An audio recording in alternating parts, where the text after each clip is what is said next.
qu'avec Frédéric, on parlait du réseau comme espace d'apprentissage sur l'innovation territoriale et sur les coopérations.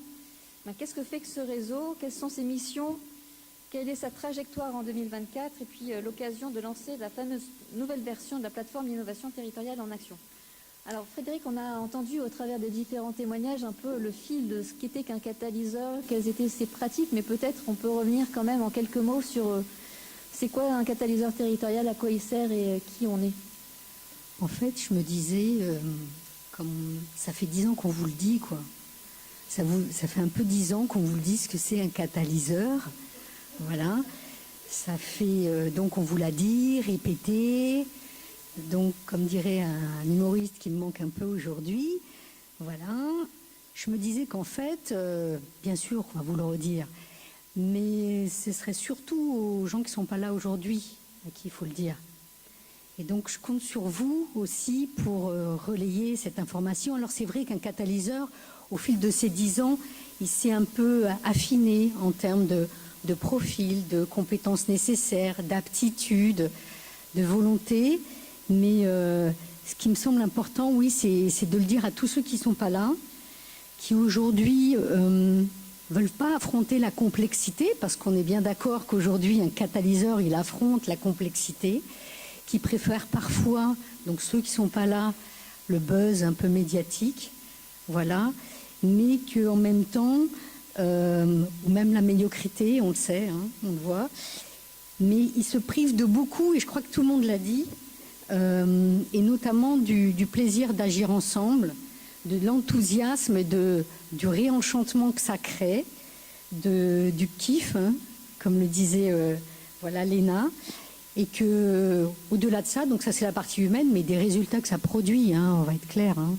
Donc voilà, donc un catalyseur, bah, c'est quelqu'un de bien ancré dans son territoire, qui a pour objectif d'animer son territoire. Alors il le fait comme il peut, hein, du mieux qu'il peut, en mobilisant d'autres acteurs, parce que souvent en fait il a la chance de connaître bien son écosystème, et donc il va créer de l'interconnaissance, c'est la base.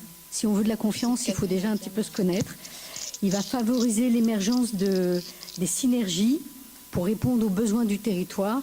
Comme le disait Claude Lafondéry, hein, c'est la base, c'est quand même le terrain, hein, c'est eux qui savent ce qui se passe ou ce qui se passe pas bien. Et voilà.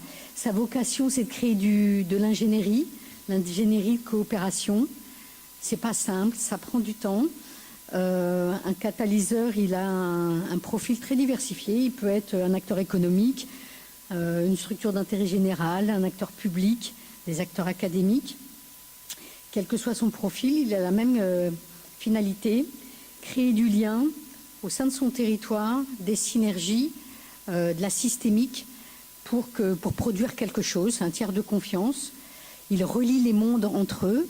C'est vrai qu'ils se sont un petit peu éloignés et qu'ils jouent un peu un rôle de polyglotte aussi, parce que comme ils se sont éloignés, ben, les gens ne se comprennent plus trop les uns les autres, et il faut apprendre à faire le pas de côté. Donc parfois il faut un médiateur. Manon parlait de diplomatie tout à l'heure, mais je crois qu'on y revient beaucoup à la médiation, à la diplomatie, expliquer ce que l'un veut dire, donc s'écouter. Et donc ça, c'est son rôle de catalyseur.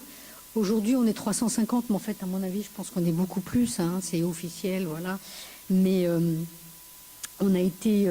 donc le réseau a été créé en 2014 afin de partager déjà entre nous, parce que comme l'ont dit certains d'entre nous, on avait un peu l'impression de travailler tout seul, donc au début on est un peu fiers d'être seul, puis après on est fiers d'être ensemble, hein, parce qu'on se sent aussi un peu seul, donc c'est important, et petit à petit on s'est structuré. Donc voilà, 2014, après 2019 on a créé une association pour vraiment se structurer. En 2022 on a créé un programme stratégique, un projet stratégique, parce que on est convaincu, enfin plutôt depuis le début, mais plus ça va, plus on est convaincu, et il faut qu'on reste un peu voilà, des militants et des résistants, hein, de notre conviction. Donc dans notre projet stratégique, il fallait on veut démontrer la légitimité des catalyseurs d'ici 2026 pour contribuer au projet de territoire Et comme le disait aussi RTE, projet la cohésion des territoires, pas seulement le territoire, mais faire ensemble qu'on puisse continuer de vivre ensemble. Et donc, on a 3 axes prioritaires. Donc, d'abord, valoriser les actions. On sait qu'elles prennent du temps. Donc, il faut se trouver aussi les quick wins, comme on dit en français, n'est-ce pas, pour valoriser les choses intermédiaires, ce qui se fait. Donc, à la fois les actions des catalyseurs, mais ce qu'ils produisent. Qualifier le rôle de la catalyse, la complémentarité avec les autres ingénieries. On a besoin de tout le monde, mais on ne se comprend pas toujours, c'est pas facile. Donc l'ingénierie publique, l'ingénierie de management de projet. Donc comment on fait le lien entre eux? Donc c'est ce à quoi on s'attelle. Contribuer aussi au développement des compétences des catalyseurs et donc créer identifier les pratiques, identifier les compétences, aider à les développer. Et donc pour atteindre ces 3 axes qu'on s'est fixés, on a 3 missions. On anime le réseau. Vous êtes là aujourd'hui pour en faire la preuve. Il faut déjà que l'on fasse se connaître. Bon, au fil du temps, on commence à se connaître, mais se soutenir en fait, faire connaître les catalyseurs, pas que entre nous, organiser les échanges et les pratiques entre les membres du réseau, leur écosystème. N'empêche que ça fait quand même 10 ans. Hein. Et aussi impliquer le réseau dans des programmes recherche-action. Bon, nous, on a décidé d'aborder la complexité, donc on se met ensemble pour construire, penser, prendre le temps de penser, d'identifier, de creuser les choses. Pour exemple, eh bien, il y a le projet qui s'appelle Chef de projet innovation territoriale, pour lesquels se sont associés AgroParisTech, la chaire Interaction, le fonds DD17, la Fondation des territoires, le Rameau, et tout un tas de catalyseurs aussi qui travaillent au quotidien sur ça. Ben oui, ça prend du temps, ça demande aussi à réfléchir, pas juste être dans les photos de buzz et autres. Et puis, on outille, parce qu'il y a beaucoup de gens qui font des choses, qui sont un peu perdus, qui ont besoin d'outils pour poursuivre la catalyse, se structurer. Et puis, il y a ceux qui ont envie de le faire, qui voudraient bien savoir par quoi il faut commencer. Et donc, l'outil des catalyseurs dans leur mission. Et nous avons la chance aujourd'hui de vous présenter la nouvelle plateforme numérique, l'innovation territoriale en action, que Élodie, notre chère secrétaire générale, va nous présenter. Merci, chère coprésidente. Alors, pourquoi effectivement avoir mis à jour cette plateforme qui existe quand même depuis 2018 ? Tout simplement parce qu'en 2024, l'innovation territoriale, elle est bien au cœur des transitions. L'innovation territoriale, c'est l'innovation de l'écosystème, c'est-à-dire la capacité à articuler l'innovation de l'acteur public, l'innovation de l'acteur associatif, l'innovation de l'acteur économique. Donc l'innovation territoriale, ce n'est pas l'apanage d'un seul acteur, mais c'est bien l'innovation de l'ensemble de l'écosystème territorial. Donc c'est cette capacité à mobiliser qui va se faire autour d'un cap et d'un cadre commun, mais toujours au service d'un projet de territoire. Et donc c'est dans ce cadre, évidemment, que les catalyseurs territoriaux ont toute leur place pour animer et pour articuler les acteurs territoriaux entre eux.